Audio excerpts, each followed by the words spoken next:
Howdy and welcome back to the Ineligibles podcast. My name is Will Stone. His name is Chase Caldwell.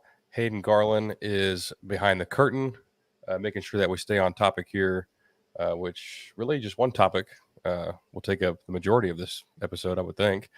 We'll get into some other things, maybe do a little bit nationally at the end of the show. But the reason everyone's here and what people want to hear about is Texas A&M's 26-20 loss to Alabama this past Saturday. Um, really felt like this was as good a chance as ever to for A&M to stake their claim and really take the next step as a program. And once again, came up short and incredibly frustrating. But Chase, you were in attendance. I was watching at a local drinkery.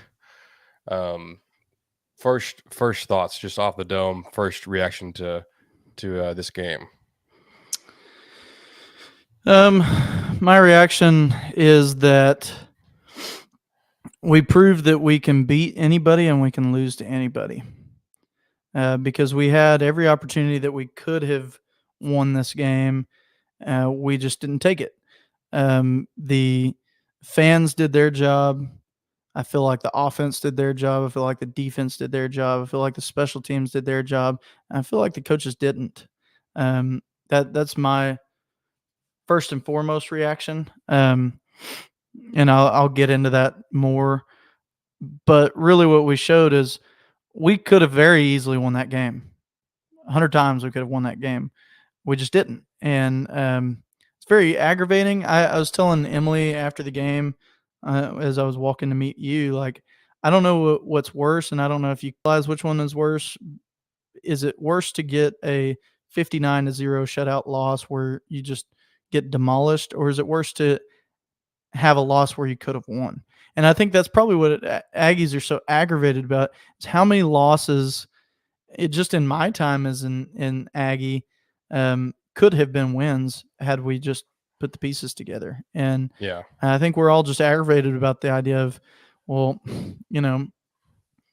when will there ever be a day where we win all the games that we should win? And I understand. I think too sometimes I'm not to get too far in the weeds here, but I think too sometimes we look at Bama or some of these other programs that have stayed on top and just stayed there and felt like, well, that's what we need to become. Of course, that's what every team in the country would like to become, but I think we have to be real about it and say most everybody is in the same predicament we are, where we lose a game that we shouldn't lose. Maybe we're the better teams. We could have been the better team, but we weren't. So I think that's the norm, and we forget about that, but doesn't make it any less aggravating. yeah, and I think aggravating frustration. You talk about like how many times this has happened. The feeling after that game was just all too familiar. It's what we've become used to, and it's all we feel pretty much every single season. And this one hurt the worst because it felt like, at least in my opinion, because it felt like you did have like you were on equal footing with them.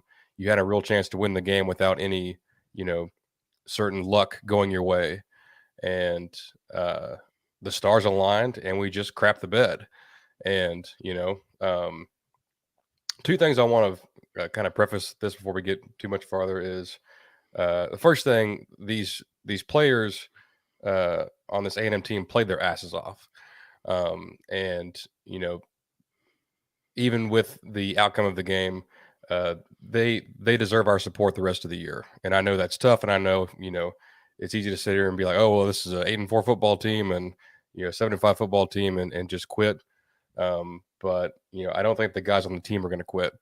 And maybe we do go 8-4, but still, that isn't that they have proven enough and played hard enough to to warrant support from the fans. And they had that on Saturday. I mean, they forced 9 false starts or something like that, something crazy. Yeah. Kyle Field was at its peak. And the other thing is that the Alabama's a really good football team. Mhm. I know we stressed that last week, and it's not like Alabama's not down relative to other people's standards of down. Like they're not the most elite team in the country. They're still extremely good, and they could easily win out and make the playoff. Right. With just the one loss. Um, but I think it's the most frustrating thing was the chances that they had to win the game. Um, the time management, the fourth down decisions. Um, you know, I think they were on the 44-yard line of Alabama, 4th and 1, and it was 17-17. They decided to punt. Mhm. That to me said, we're not aggressive and we're playing scared, and I hated every part of it. Um, it's it, that that that those kinds of things that happened in this game uh, make it tough for me to be optimistic about the future of this staff and this administration. I'm not going to sit here and say anything about anyone's job. I'm just saying, you know, it's going to take a lot to get me to buy back in to say, hey, these are the guys that we can trust to build us a championship program. Maybe they still can, but man, my confidence took a big hit on Saturday. And I would say that's not unwarranted. But sometimes too, I think you got to remember that the coaches make mistakes too, and just because they do make mistakes doesn't mean that they can't fix those down the road. So I wouldn't go so I think that's part of where if you look at the beginning of the year, the first two games of the year, our our defense was a lot more porous than it should have been. And it was really easy to come out and say, "Hey, we need to fire DJ Dirk." And he's not, his schemes aren't working well. We don't dial it up enough pressure, whatever. And here we are 4 weeks later, and well, our defense has been pretty stout. And so even against Bama, we did dial up good pressures. We did have things, but maybe not as much against Bama as we did the 2 weeks prior. But we still have seen really good improvement there on that side of the ball in terms of decision making. So to say that, um, I guess I wouldn't go so far as to say that I don't have hope for the future of this staff. That I don't think that this staff could do it, because I think we got enough talent there. But but that doesn't mean that I won't be critical about them. And you'll hear me probably, if you're a long term listener of this podcast, you're going to hear me be more critical about the coaches than I probably ever have before. Um, Simply because I am very much in the camp that this was the coaches that lost us this game. I don't think it was the players that lost us this game.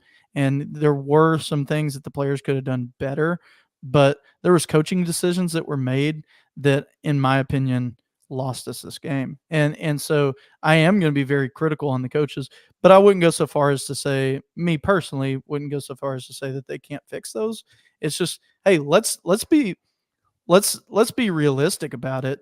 If the coaches face it as, hey, we made this mistake, we need to get better, then we'll get better. If they shrug that responsibility, then they're not the coaches that we need for this program. I mean, Yeah. that's just the reality of it.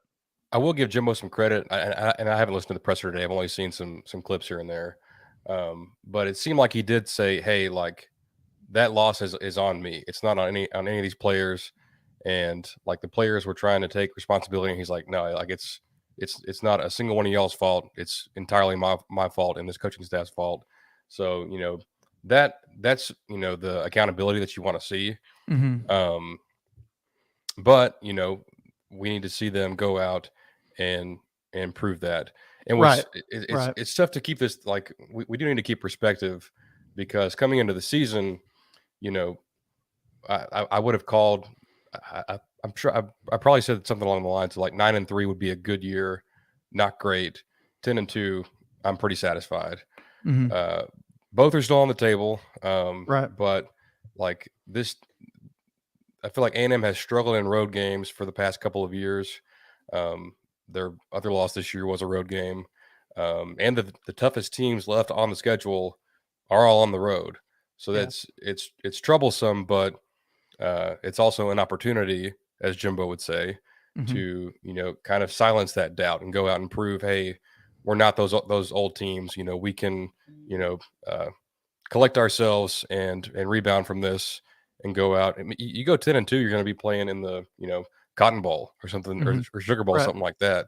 So that's on the table, and you know that would probably be enough to, you know, get me back on the train and be like, hey, you know, and the two words I'm about to say are my two least favorite words in the human language is next year, watch out, because Yeah. uh, that's like we all knew that, like, especially after last season, next year, especially when the schedule came out, we don't play Alabama or Georgia, either one, and our three toughest games, LSU, Texas, and Notre Dame, are all at home. Mm-hmm. And there's no divisions, so you can, it sets up very favorable for us. You should get, your all star quarterback back with Connor Wigman. You still got Evan Stewart, Noah Thomas. You'll probably have Moose back.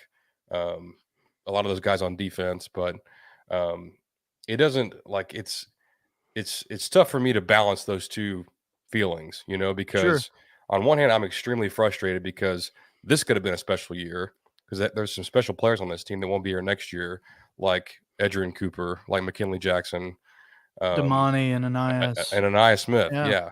So, like, it sucks that if we do figure it out, those guys won't be a part of it. Right. I agree there. So, like, it's difficult to kind of, like, I'm feeling a lot of feelings, like, and I'm trying to not let that cloud my judgment on what I get on here and say. Yeah. But, like I said, I mean, I think you could look at it either way. And if you think Jimbo's going to get fired this year, it's probably not going to happen. Mm-hmm. If you want it to or not. But especially if we go, 9-3, 10-2. So We what would have to really lose a lot more of our I mean, games yeah, for that to like, happen.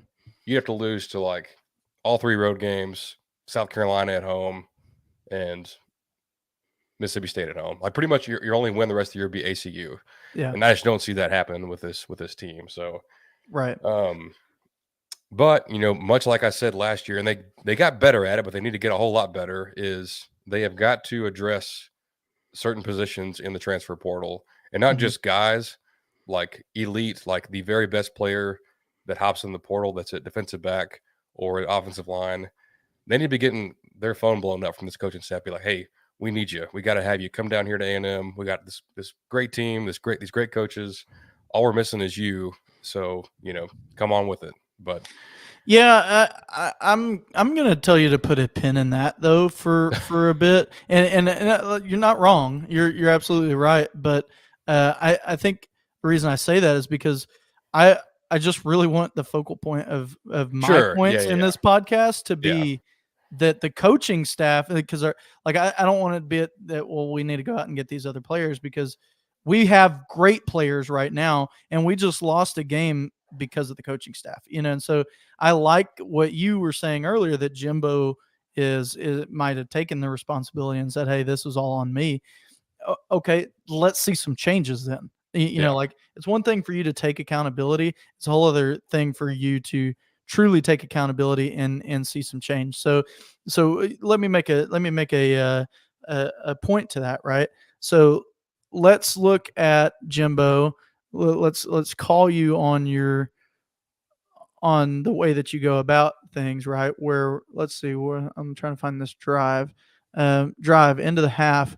We got the ball, 1 minute left or so in the half. We were up 17-10, and we ran it and went into the half. That's fine. There's nothing wrong with that. How come whenever we lost 59-0, you called 3 timeouts going into half to say that you were going to try to prove to your team that we have to fight for and use every little bit of the clock that we possibly can, right? So where's that mentality in this game? Now, I get it. We were up by 7. Would I have called 3 timeouts and tried to take a shot with a minute left and potentially get a player hurt? Probably not. 43 seconds left is what we had. Probably not. And so I'm not saying that. I'm strictly saying, where's that same mentality? And I think a lot of times on these drives in this game, it just seemed like we played scared. And you mentioned that earlier. Why in the world when we're going against Alabama, okay, why do we not kick a field goal on our very first drive of the game when we're on their 20-yard line? It's 4th and 1. Why not kick a field goal? And if we're going to run the ball, why are we running out of the pistol? We have these big packages where we can win the game up front. We ran it on 3rd and 2 out of the shotgun, and then we ran it on 4th and 1 out of the pistol. Then when it comes up when we really do need to go for it on 4th down, we punt the ball. Yeah. What those are boneheaded decisions that just are inexcusable. It's not the players' fault. That's not on the players whatsoever. That is on the coaches. And I'll be very critical about Jimbo for this, and I have been critical about him in years past. He's the worst time management coach I think I've ever seen. I mean, I see so much wasted clock. And in years past, it's been because we spend 40 seconds before we snap the ball every time. But now that we're dealing with a running clock, it's even worse. I mean, there are times that I'm like, why aren't we calling timeout here? Why aren't we, trying to manage the clock better than what we're doing? And it has felt like during the Jimbo Fisher era, it has felt like that adage of Aggies don't lose, they just run out of time. That's what it has felt like. It's felt like we could win this game, but we run out of time on our own accord because we don't manage that time correctly. And I think in the second half of this game, there was a lot of examples of that. But when you're playing Alabama, you got to get every point you can get. And how different does the game look if we kick that field goal at the beginning? And here it is again. I'm going to be mildly critical of this, but I don't think it was a smart idea for us to kick a field goal, right there at the very end. I think we should have at least run the ball. I mean, the game was on the line at that point. So run the ball, get a touchdown. And if you don't get a touchdown, you lose the game. If you get a field goal, you're pretty much going to lose the game, because I don't know what the percentages would be, but when you're figuring like, hey, we've got to get the ball back and then we've got to, then we've got to go get a touchdown with it versus we get the ball back and we got to drive 30, 40 yards and then kick a field goal. A whole different ball game. And I just think that's scared football is all. I think that's scared football. I actually liked I liked going for it on 4th down on that first drive, just because like that was a really nice drive, and to kind of keep your momentum and like it felt like you kind of had them on their heels. Now the play call I did not like. You're spot on with that. Like if you need a yard and a half, don't like we go under center pretty often. Why not run it from that? Or just do a quarterback sneak. Max Johnson 6'6". Like it seemed like their choice of play call on that scenario was not ideal. And then when they were aggressive there, and then when they really needed to be with a tie game on the with 1 yard to go in Bama's territory, they punted. Yeah. And like it's inconsistent. And when they got down there and they decided to kick the field goal, like there on that last drive, they called a timeout to do that. Like if you're gonna kick, just send the kicking guys out there. Like why are you calling? Like why are you wasting one of your precious timeouts before you have to kick to Alabama and kick the football and kick a field goal anyway? Like it doesn't make any sense to me. Well, and you said it exactly you put it in better words than I did. It's the inconsistency. Did I like that we went for it on 4th down? Yeah, I did. I mean, I'm not going to say that I didn't in that moment. In that moment, yeah, Kyle Field was loud. I mean, granted, it wasn't during it was when we would get a big play, right? Because we're an offense. Yeah. We're not trying to make it loud, but you want to keep the fans engaged. Now, this is a really random tangent for me to go on, but I'm going to go on it anyways. Do you know who won the coin flip at the beginning of the game? I'm assuming they did, but I don't know that for a fact. Because something that I've just always thought is if we're at home, we need to go on defense first as much as we can, because that's whenever the crowd's the absolute loudest. And let's keep that level of But that, again, that's a random tangent for me to go on. But that's where it's the inconsistency of play call at that moment in time. I really wished we would have kicked a field goal. I liked the aggressiveness that we had, but you're taking a lot of risk there. And I guess that's what I'm saying is we took risk when we didn't need to take risk, and we didn't take risk when we needed to take risk. Yeah. And so it's like, okay, well, if we're going to play it safe whenever we need to be, going risky, but then we're going risky when we ought to just be playing it safe. It seems backwards, and that was what left me scratching my head the most at the end of this game. Yeah. And for what I'm about to say, I don't want it to excuse the like I don't want this to make up for the criticism of Jimbo, because for what he did on Saturday, and really like what all the coaches did, they ought to be criticized. Mm-hmm. But I feel like A&M wins that game if Connor Wigman is the quarterback and he's healthy, and it makes it sting even more because Jimbo did recruit Connor and did bring in Petrino and develop him, and Connor looked like one of the best quarterbacks in the country, Yeah. through the first 4 weeks of the season. And Max is a really nice player. He does some really great things, but Connor sees the field so well. And against any other team, like Max can take this team and win the rest of these games. He absolutely can. Yeah. But against one of the best teams in the country with those corners and that defense, it really would have helped to have your stud quarterback playing. It would, and that's where I there's such a gray cloud that hangs over this administration, or the It does. administration, this coaching staff, because this is the third year in a row we lost our starting quarterback. Like that stings, and it's just that I agree with you. Part of the reason I agree with you too is because the offensive line got worn down by the third and fourth quarter. I mean, they just, by the end of the game, they were porous, and they didn't play as well as they should have. And I think that's where Wigman does a better. Like there were several sacks there at the end of the game that Yeah. I think if you had Wigman in, you wouldn't have had a sack there. He In probably fact, gets you rid of probably it. would have gotten a first down. Yeah. You got rid of it, or Tucked at in. least escape the pocket. I Yeah. mean the whole Max, there was a couple different times where he either took a sack or didn't escape the pocket, and I think there was once or twice that it should have been intentional grounding, and we didn't get it, and I was thankful that we Yeah, didn't. I think you're right on that. But it just, I don't know. I think that's where Connor would have made a better option in this case. So in some ways, I do agree with you that, yeah, I think if we'd have had Connor, we probably would have won this game. But at the same time, which I know that you would agree with, and I know that this is what you're saying, Max Johnson didn't lose us this game. If anything, Max Johnson was who kept us in this game. And so I'm, by saying maybe that would have made it better had we had Connor. I don't. They're not mutually exclusive things. Like Max Yeah. Johnson could have won this game because he played extremely well for us in this game.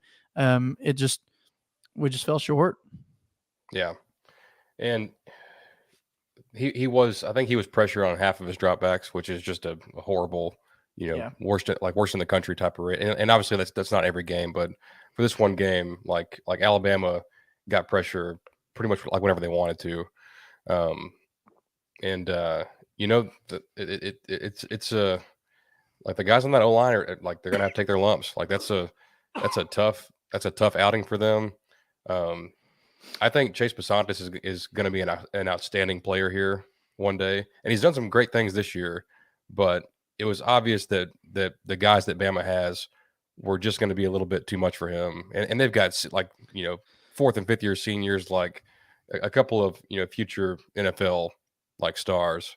Yeah. And and they put Crown over in some, and he did all right, but at the end of the day, they had better guys, on their front than we did. We had better guys than they did on their front, but they made a few more plays than we did. Yeah. Well, and that's where that goes back to the coaching too. I feel like their second half adjustments were incredible, and I felt Yeah. like ours fell short of that. Yeah. I think, And I think in some degrees, when you are a coach and what's working's working, why make adjustments? Or if you're making adjustments for the sake of making adjustments, maybe that messes up the game plan, right? Yeah. Um, I think in some way, like there we seem very predictable on offense, more so than I'm accustomed to us seeing, because we did a good job of subbing guys in and out, but we had two primary packages. I feel like, and I would mess it up if I try to tell you who was on each one. I just know that anytime we'd run out Levy and Moss out there, we would also run on Noah Thomas, and we'd run off Moose and Amari Daniels, right? And so like there was there's two obvious packages that we were running player personnel wise, that I don't know. Like we never targeted Evan Stewart. I mean not Evan Stewart, but Noah Thomas. I don't know if that was because maybe he's still banged up and we were just throwing him out there as a decoy, or if he just never made separation. I don't know. But it seemed like they're, when you're going up against Saban and you're going up against a really good defense, predictability can't exist, and it just seemed like more so than what I'm accustomed to seeing, we seem pretty predictable on what types of plays we were going to run based on the personnel that were out on the field. Yeah, and I'm glad you said that because that brought up something that I forgot to write down. Um, but honestly, it's probably the most disheartening thing of this whole situation. And I've got this going on two fronts. I'm a Cowboys fan and I'm a diehard Aggie, obviously. Um, both of my head coaches for those two teams are dinosaurs when it comes to offense. I look at the teams that I hate the most, like Texas, like the Philadelphia Eagles and the 49ers, and their offenses are so easy for them to execute. Yeah. And ours, like Petrino is an upgrade, but it's still like you said, it was predictable on Saturday. Mm-hmm. And you watch Texas play, there's a guy wide open on every single play. And Yeah. like Quinn Ewers is not some remarkable decision maker. It's just like, oh, Sark told me that, Worthy's going to be wide open. I'm just going to throw him the ball because he is wide open because we schemed it that way. Yeah. And, if you were unfortunate enough to watch the Cowboys play last night, it seemed like they couldn't cover anybody. And they've got good defensive backs, but that's how good of a coach Kyle Shanahan is to get guys wide open. And it's just frustrating that, the teams that I root for, like their offenses can be good at times, but it's still kind of stuck in an old way that DCs have somewhat figured out. I'm going to ask a question based on your comment there. And this is admittedly going to be conspiracy theory-ish, right? But did this seem more like a Jimbo offense than a Petrino offense to you this week? It's tough because, like, some of the stuff, like there was a long pass to Anias that was definitely like Petrino, like because it's one that he ran that we ran against New Mexico, and like it was also to Anias for a big game. But maybe in terms of the approach, Mhm. like how aggressive are they going to be? Like they kept running the ball on first down, and that part was predictable. So I Yeah. think the plays they were running, I think that's still Petrino, but the decisions and the lack of aggressiveness and the predictability, that may still be Jimbo. And it's hard to tell really which one. It could be both. Maybe Petrino, that was his. He thought he could run against Alabama. I said it last week. I was wrong. Yeah. Deontay Lawson was not hurt. He came back. He played extremely well against us, and we couldn't run the ball very well. So, Well, one of the reasons I'm asking that, and I'm going off a memory of the game. Unfortunately, I hadn't rewatched the game yet, so I could I be haven't either. a little bit wrong here. Yeah. But it seemed like there was a time where I thought we were second. It was second down and 2, and we were in like the middle of the field, and we ran out our like big package with all the big guys, and we ran out of the I formation and ran the ball. And like at the 50-yard line. I mean, it's 2nd and 2, and like, going back to what I said earlier, why didn't we do that on 3rd and 2 in the first drive, or 4th and 1 on the first drive? If we're going to do that, at least run those big guys out and let's manhandle the line and get that 1 yard that we need. Yeah. And maybe we made an adjustment because of that, and so I'll give that credit. But I just felt like in that moment in time when we're running those guys out there, I'm like, it's 2nd and 2, take a shot. Yeah. Yeah. Take a shot downfield. If it doesn't work, it's 3rd and 2, and then do what you're doing.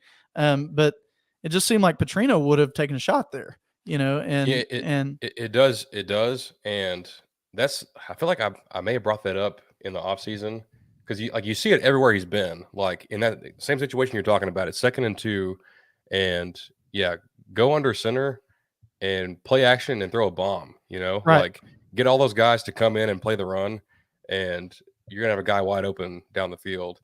He hasn't really brought that play out yet, and it seemed like the situation you're talking about would have been a prime place for that, and sure. you would think he would do that, but you know, there's it's hard for us to really know why we didn't. Yeah, and that's where I'm kind of saying that my input here is in somewhat conspiracy theory-ish, because maybe it's just that I'm looking at it from the standpoint of we couldn't get the run game going, we couldn't get some things going, so it seemed more like a Jimbo offense because of that. But it just Yeah, seemed is almost as if this is full conspiracy here, but it was almost as if Jimbo's like, "Hey, this is the Bama game. I've got this one." You know what I yeah, mean? That's more so what it felt. Of course, he didn't have his glasses on, so yeah, maybe not. Maybe I'm wrong, and I probably am wrong. Like that's what I'm saying. It's conspiracy theory-ish, but it just seemed like Jimbo's fingerprints were more on this game than they have been to this yeah. point in the year. Well, and I know this is a cliche, and they say that everyone has a plan until they get punched in the mouth. Hmm. And maybe these coaches overestimated themselves a little bit. Like maybe they're Yeah. like, "Oh, like we got them, we got Bama figured out." Like I think they were probably pretty confident that they could go in there and get a win this weekend, and they knew the stakes, obviously. Hmm. But and they're not watching ESPN and hearing about Alabama being down or whatever. Like they don't listen to that. But maybe Right. what they saw on film led them to believe, "Hey, we we have a chance here to really put it on them." And you know what? I'll give Bama credit because I haven't said this yet, but Bama came to play. Yeah. Like they they something in them ignited a fire, and I don't know if it's uh, just a renewed sense of their season, or if Saban just got them fired up, or something we said or they said. I don't really know, but they were playing like they really gave a shit about this game, and Yeah. like they were just like amped up from the get go, and just playing balls to the wall. And hats off to them. Like when you get a team with that much talent and a coach like Saban, and they play hard, they're a tough out. But Yeah. we still should have won the game. Yeah, I agree. And that somehow reminded me of another point I wanted to make sure and make on this. That to me, I chalk up to the coaches that I don't think everybody does. Like I think more people have chalked this up to the player himself, but I've heard people talk about DeBerry and how often he was targeted. They targeted that guy on every play. I mean, every play. And even if you're the best corner in the nation, if you're getting targeted on every play, they're going to get some of them on you. Now, they were getting more of them on him, but he was still making plays, and he was like, he had to have been wore out. I mean, he had to been exhausted, and I just think it was irresponsible for us to not sub him out more than we did, or not make changes on defense to where we switch the field. Put somebody, just give him Yeah. some rest. I just felt like we didn't give him enough rest than what he deserved. And And honestly, like him playing outside is out of position for him. Like mhm, I think he's pretty much played nickel like his entire career, and he's a pretty good nickel if that's what you need him for. Yeah. But he gets here and we're like, hey, like we've got a good nickel in Bryce Anderson. We don't really have any outside corners, so we really need you there. And Jimbo said today that Tony Grimes has been hurt still, so he's not played. I'm not sure he's played a snap all season, and Yeah, I'm I don't guessing that's remember due to seeing him. injury. That's what it sounds like. But because I think they were kind of counting on him, and then he hasn't been available. So they're like, hey, DeBerry, like we know you're nickel, but we like you gotta you gotta start for us outside where you haven't done that your whole career. Yeah. And he he has some good plays, has some bad plays. Jermaine Burton's a tough assignment, Yeah. and our coaches should have realized after the first quarter, like, hey, like we either need to switch him and put Chappelle on Burton, or double him, or Yeah. or put somebody else in, or give the guy some help, something. But doing the same thing over and over, that's the definition of insanity. And Yeah, and it's not fair to the player because what happened is you have all kinds of Aggies. I heard a bunch of people saying on Saturday that man, DeBerry, take him out. He sucks and all that. No, he doesn't. He's a good player, and he's done well for us all year. I thought he did well for us several times this game. Like there was several times where they target him. There was like I want to say 4 or 5 plays in a row where they were throwing it to Burton, you know, deep shots, middle of the like 15-yard shots, things like that, and he kept missing those. Then they would run the ball right at him, on an end around or something like that, and then there was a screen play that he blew up the play, and he um, lost them yardage because he blew it up. He saw it coming, he's a great tackler. and There's no so doubt. it's I guess it's just not fair to say that was on him when every single play was going at him. Like give him some sort of support, whether that's changing up the scheme, whether that's giving him some rest and putting somebody in, whether that's doubling up Burton until make them do something different. Make them force them to throw it to somebody else, and Yeah. then in we allowed them to be one dimensional by just continuing to throw to Burton, and we just allowed them to do that because we didn't make adjustments there, and I don't think that's fair to the player, and that's my that was my takeaway before we lost the game. Like when we were going into halftime, I'm like, golly, hopefully they can figure out something to give DeBerry a little bit of support because he's been, he's bound to be wore out right now. Well, like and Bama, like a couple of other guys made some plays for Alabama. Like I know Isaiah Bond had a couple of big catches, Yeah, but like most of like their entire offense was Jermaine Burton, for and sure. like we didn't bracket him, we didn't double him, we didn't uh, put one of your big corners on him and just jam his ass at the line. Like Right. don't just give him a free like, and that is on the coaches. Like they never adjusted to that. The entire day. I think at the very end, I think in the fourth quarter they put Deuce Harmon in, and he had a pretty nice outing. But they're gonna have to figure things out back there because it does not get easier with No, the offenses that they're going to be facing. for sure.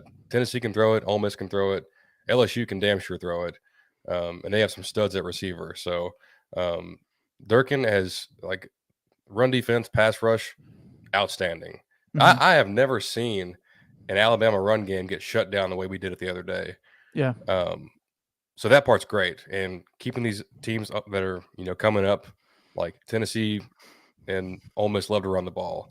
Mhm. I feel good about us shutting that down, but if it gets cleaned up on the back end, they can go and win all these other games. But it's adjustments that they're gonna have to make. Yeah, and that's where to move on to this week. I'm tired of saying this. I've said it all season. What happens in this game is really going to dictate what happens the rest of the season. I really this is now going to be a hinge play. Like, it was originally Arkansas.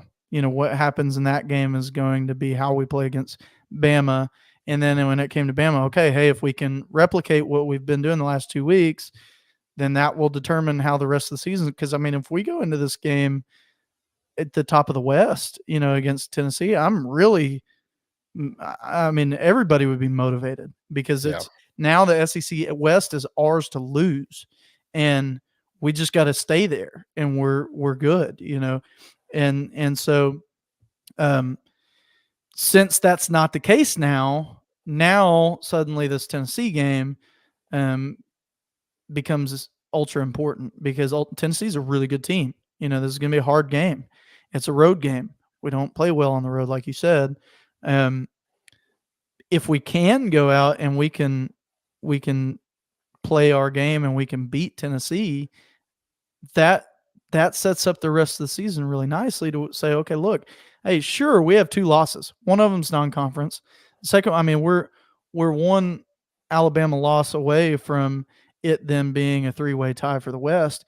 If we were to win out and let's say Arkansas beats Bama or LSU beats Bama, Or Tennessee beats Bama. or Tennessee beats Bama, then now we're in a 3-way tie that we can kind of go from there. Do I think Alabama's going to have 2 losses? Probably not, but it's not out of the realm of possibility with the way that they've played this year.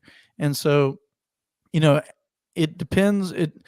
How we play this game is going to determine what the rest of our season looks like. Simply because if we go out flat and we let this Bama loss hang over into Tennessee, and we lose to Tennessee as well, and now we have 3 losses, that could then be a domino effect for the rest of the season where we end up 8-4, 7-5, because, we're we don't believe that there's any benefit in winning these games, So I think I'm with you on that. So with a loss this weekend, that would give you your 3rd loss, but probably not your last one, right? Like it Right. probably leads to some other things, and you slip up somewhere else.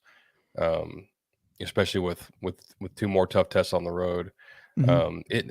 I feel like I said that a bunch myself, and like every game is important. Like Mhm.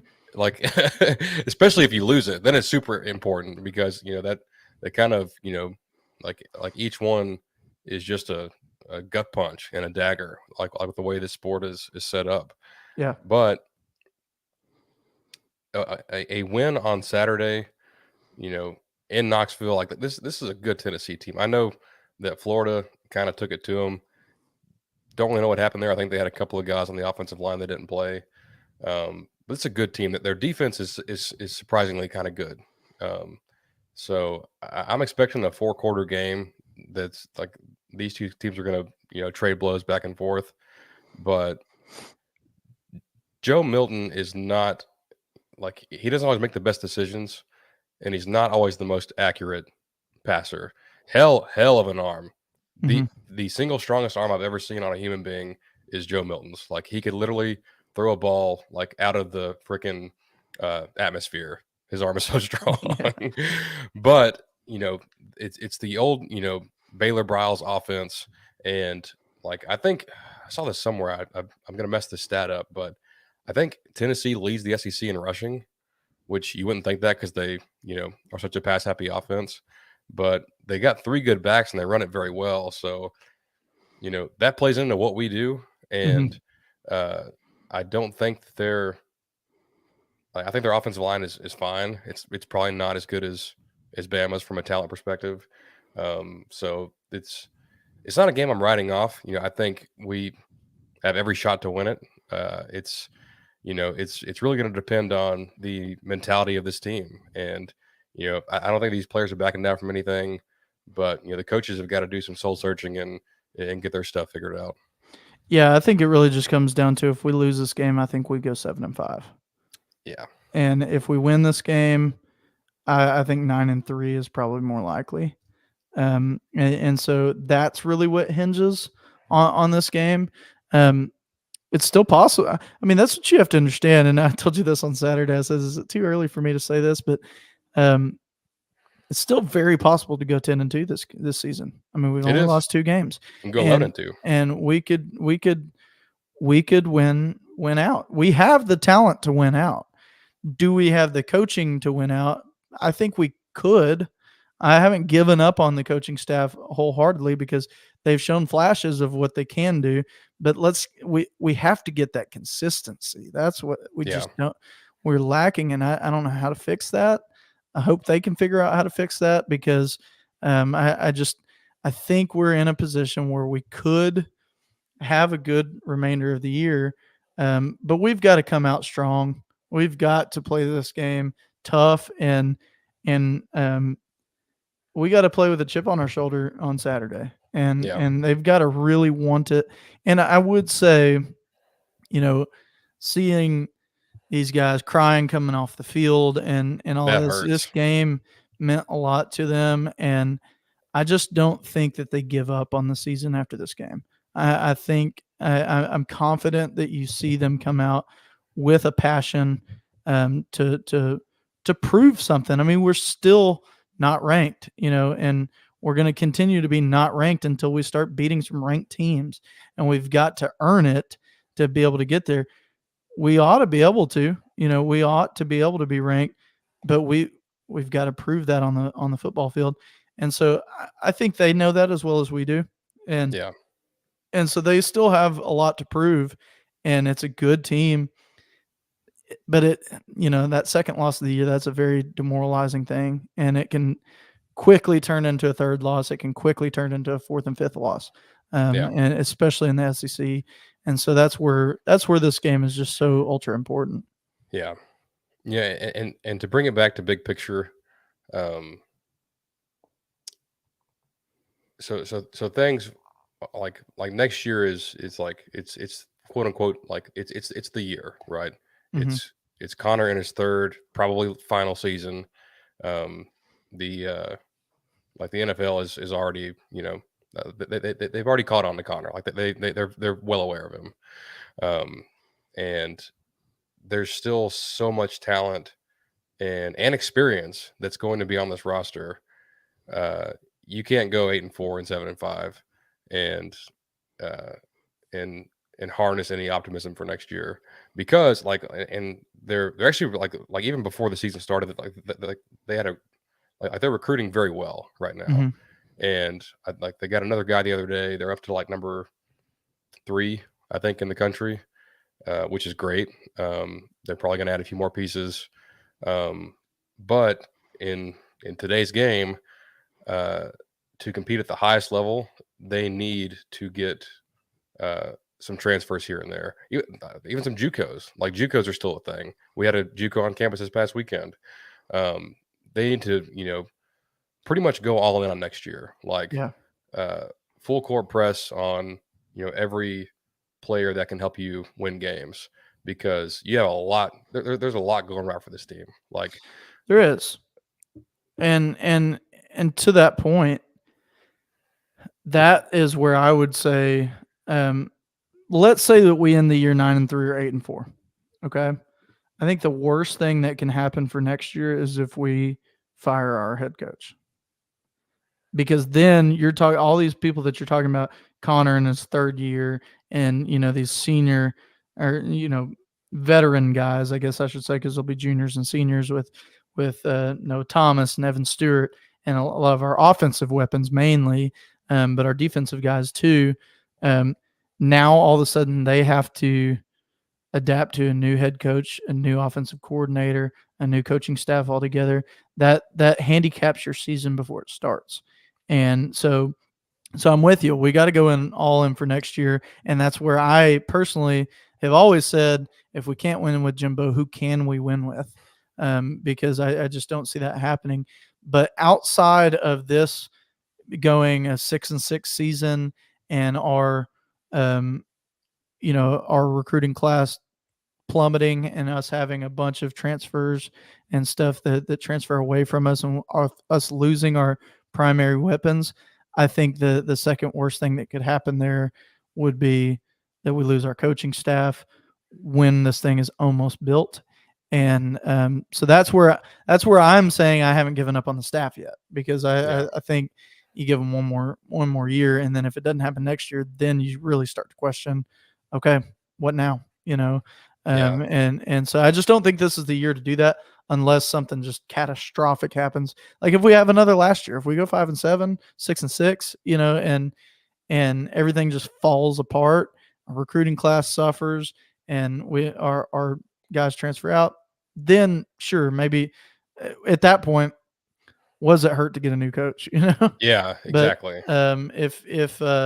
if everything's still in good order, if we have a top 5 recruiting class, top 3 even, like you're saying, and we return most of our primary weapons, um, don't cripple the season by switching coaching staffs. Yeah. No, I think it would almost have to literally be the like last season. Like so right now they're 4-2. They still play ACU. All due respect, they're going to win that game.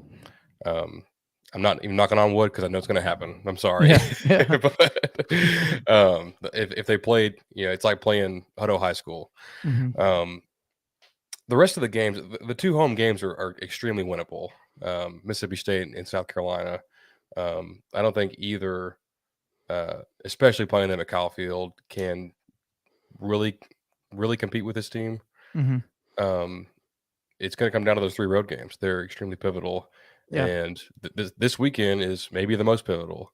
Right. Um, you look around like I feel good about beating Ole Miss. Like everyone's like, "Oh, their offense is so good," but their offensive line isn't. Like Yeah. this defensive line is going to have a field day. Yeah. Much like they did against Arkansas and Auburn. Um, and the Ole Miss defense isn't a special unit. LSU has an awful defense. I mean, truly awful. Yeah. Offense is pretty dang good. Defense is horrible. So, playing that one in Baton Rouge, that's going to be tough. Um, so yeah, I And I've mean, I've always hated on Brian Kelly. I've seen him lose or almost lose a bunch of games that he shouldn't have almost lost. Like Notre Dame, when he was coach for Notre Dame, I watched almost every uh, Notre Dame game, hoping that they would lose, right? And I saw so many of them where the luck of the Irish bailed him out, and teams that just were trash teams that they almost lost to, and then everybody would forget about it by the end of the season because they weren't in a conference. So you weren't talking about them constantly from a conference perspective, and so they would go quiet for like 2 or 3 weeks whenever they're playing UMass and like teams like that. You would just kind of forget about them, and then everybody would just look back at the box score.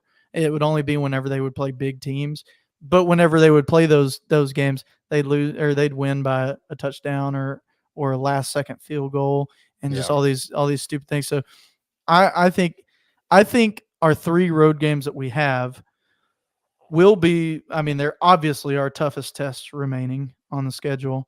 But they're all 3 completely winnable games. Like they're all 3 games that, I think LSU and Ole Miss are pretty similar. You saw that when they played each other, that they're similar in that I think our defensive line can really dominate their offensive line.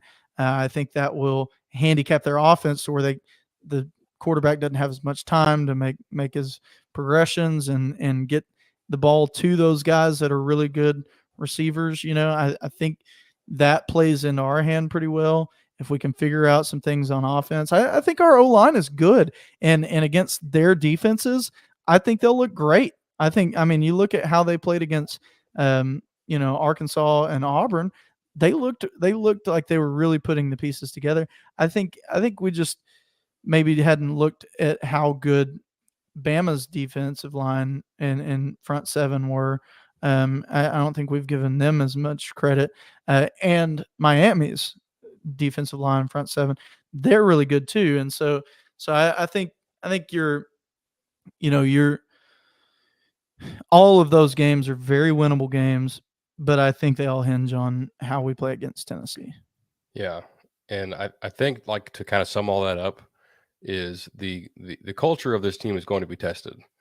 Um, and I think that the culture is still pretty strong. Um, I think these players still care. I think these coaches, you know, really, you know, care for these players, and like everyone has taken this loss, you know, uh, like I think extremely tough.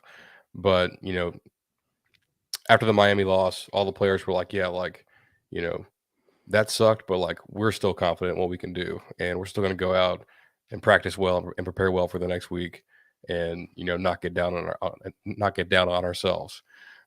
So hopefully that's what we see this weekend. That's Mhm. we'll be on here next week to talk about it and talk about Yeah. how they performed, and if they were able to get this thing back on track. Because I think you go and beat Tennessee and beat them soundly. Uh, your path to 10-2 is there. It's absolutely Mhm. there. Go play someone like Clemson in the Cotton Bowl or Yeah. someone like that, and I love the and Cotton Bowl. yeah, Everybody yeah, ought to love the Cotton Bowl. big fans of Cotton and the bowl. Yeah. Um, Real Although I quick, wish they would spell it the Cotton Bowl, Boll. That would make more sense, but to whatever. go around the country real quick, as much as we have ragged on Jimbo about some of his decision making, um, what the hell was Miami doing at the end of that game? I don't know. I They, just I'm sure everyone's already seen this. In case you haven't, um, Miami has the ball with like 40 seconds left. Like they can just take a knee and the game is over with and they win. And instead they run the football, like they're actually running plays, and they fumble and give the ball to none other than fighting Texas Aggie Haynes King. And what does he do? He drops a dime to his receiver, who was running wide open behind the Miami defense on the last play of the game to beat them in Hard Rock, because they didn't take a knee when like middle school teams take knees at the end of games. Like everyone knows that. right. That's all you have to do. It's over with. Like I would, as tough as our loss was, that's one of the worst things I've ever seen ever in my life. So, Yeah. that's tough. Yeah, I was gonna look at this. Let's see. We're trying to see how much time was left. Now, who did? Yeah, there. How, I guess 25 seconds left. Is that right?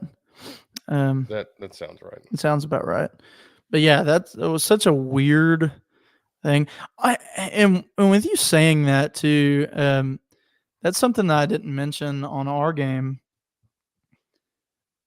I don't think I've ever seen a team do what Bama did against us, where they just throw the ball like that.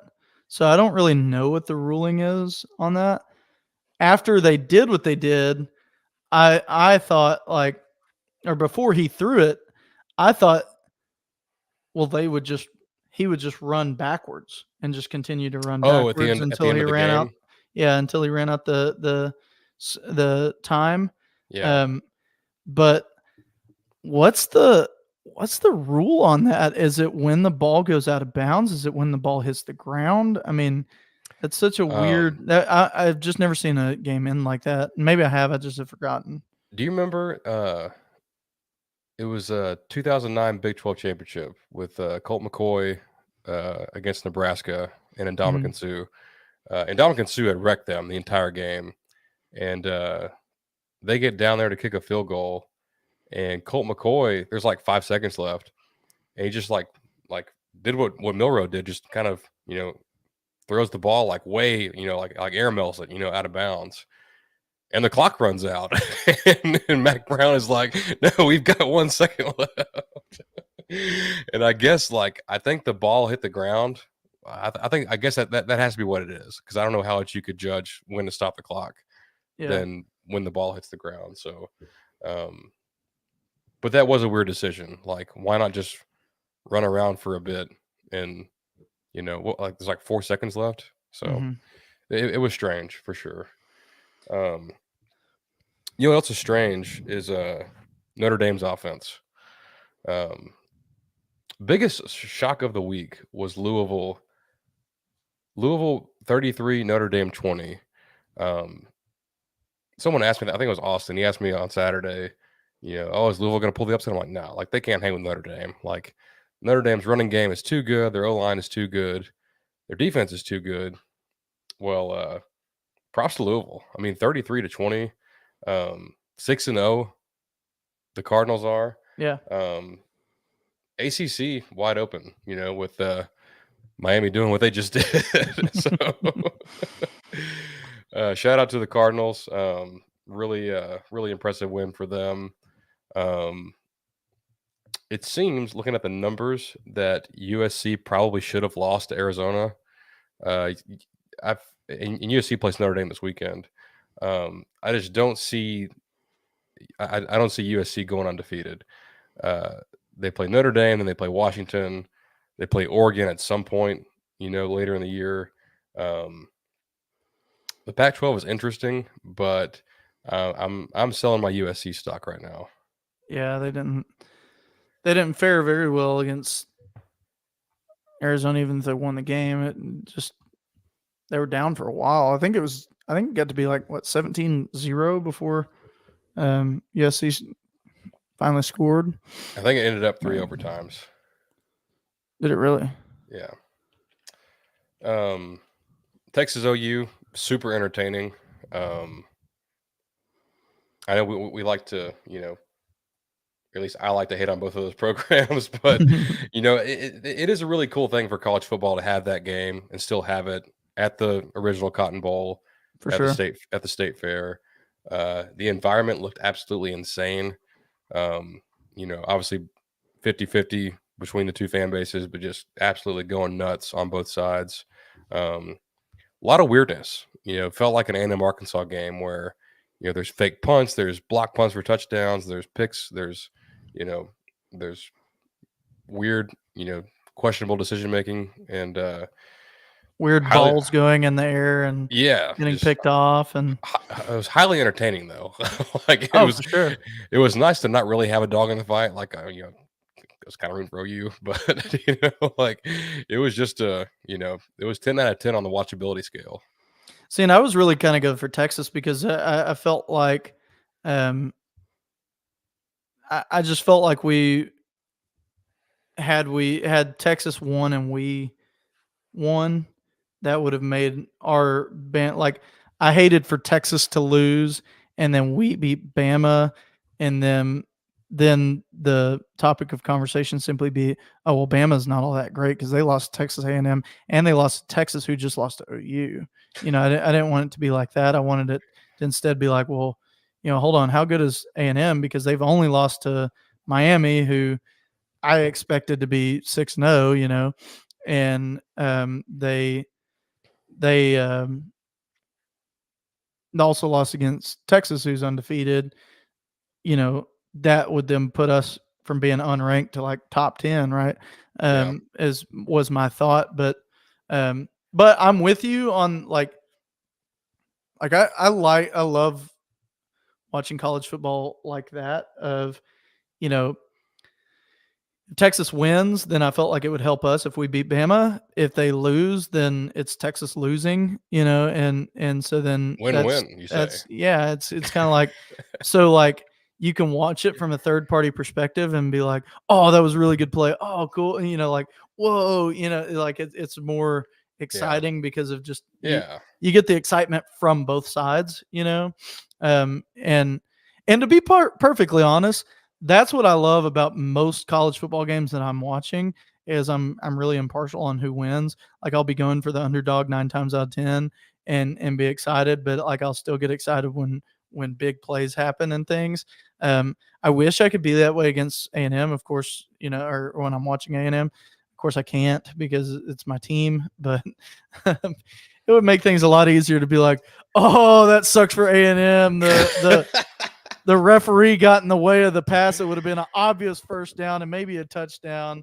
Yeah. And oh, that was a very pivotal play that's going to lose them the game now. That sucks for them." Yeah. That would be great to be able to say instead of Their just, lives must be miserable. yeah, Well, guess what? They are. they are. um, one day, all this heartbreak's going to pay off in some way. I sure hope so. I I don't was know. hoping it would be this year with how I don't know many when it's going to be, road games I'm going to, but I swear to God, I'm like this close to changing the name of this podcast to "There's Always Next Year." yeah, the next year's. um, Last thing I'll say, I think Michigan is going to win the national championship this year. Uh, they are on a absolute warpath. Uh, I saw I saw a tweet. I believe this was from Bud Elliott. He was like, "If JJ McCarthy actually played in the fourth quarter of any of these games, he'd probably be the Heisman front runner." But they just beat teams so badly that, like, I'm not even sure if he's taken a fourth quarter snap all season. He probably has, but just not very many of them. So, Yeah. um, if I'm picking today, I think we get Georgia Michigan part three. 3 years in a row. Except I think it's in the title game this time and not the semifinals. I think Michigan wins. So don't know how to feel about it, but that's where my head's at right now. Yeah, I can't think that far ahead to be perfectly honest with you. Um, I'll I'll uh, I'll start giving those opinions whenever the college football playoff starts giving those opinions. Yeah. How soon are the first rankings? I think week 8, going into week 8 is when they first have it because I think they give 4 or 5 rankings. What does A&M need to do to get ranked eventually? Like, Win, is it? I mean, is it beat Tennessee? Is it beat Ole Miss? beat Uh, somebody who's ranked. yeah, Because I mean we hadn't beaten anybody that was ranked. I don't think I think Tennessee is. I Tennessee should is. I I'd should be probably shocked know if they that. weren't. Actually, I Um, think I think all three of those teams we've talked about today, those road trips, I think they're all ranked. Like Ole Miss, Tennessee, and LSU. oh, they have to be. I think they all are. So there we LSU go. might not after their loss. LSU's 22, Tennessee's 19, Ole Miss is 13. Mm, So yes, they're all ranked. yeah. Cool. Well, they got they have an opportunity. That's all they got. So go out there and do it. Yeah, We're an hour and 6 minutes in. It's 9 o'clock. I think we've said all we need to say. that's all I had Any to say about that. Yeah. Well, is that it for real? Are you good? Yeah, no, I'm Okay. good. Okay. Um, well, good stuff. Uh, I'm glad that we showed we can get on here after a loss and still, you know, still do this. So talk about it. Oh yeah, We're not scared. We're not chicken. If we suck, we suck. We're gonna tell you that. We don't yeah. suck. At least not yet. We don't suck, but we did lose. Um, and if you have listened to the podcast for a long time, you'll know that in years past, whenever we lost, you've heard me just come on just ultra sad because our starting quarterback got hurt and we lost and everything sucks. I just don't think everything sucks. I mean, we lost Not to everything. Bama. We Yeah. lost to Bama at the end of the day, and not only that, we could have beat them. So I mean, it's not to say that this is a moral victory, but this is one that we if we play the way we played against Bama this week, I think we beat Tennessee. And so it really just depends on how they come out to play on Saturday. And we may be coming on next week talking about another loss and how we had a hangover loss and all that. We may be coming out saying, look, this team's good, and understand that because we could still win out. Yep. So We recorded the week after the App State game, so like you can't tell me anything about my dedication to this. So like if we suffer through that, we can. I'm not sure it's ever going to be that bad again. So, I hope it will be. um, but thank y'all for tuning in. We always get a spike of listeners at the very end. I don't know why that is. Yeah, It we're happened going to last week start too. recording at like midnight. I guess so. But both Chase and myself and Hayden are going to be in Knoxville this weekend. Got tickets? Holler at us because we're still looking. But hopefully we'll be inside Neyland Stadium, named after an Aggie. If you didn't know that, and hopefully cheering on an Aggie victory. Yeah. Thank you, Chase. Thank you, I hope Hayden. so. Thank you, listeners. We'll see you next week. Giga Maggies.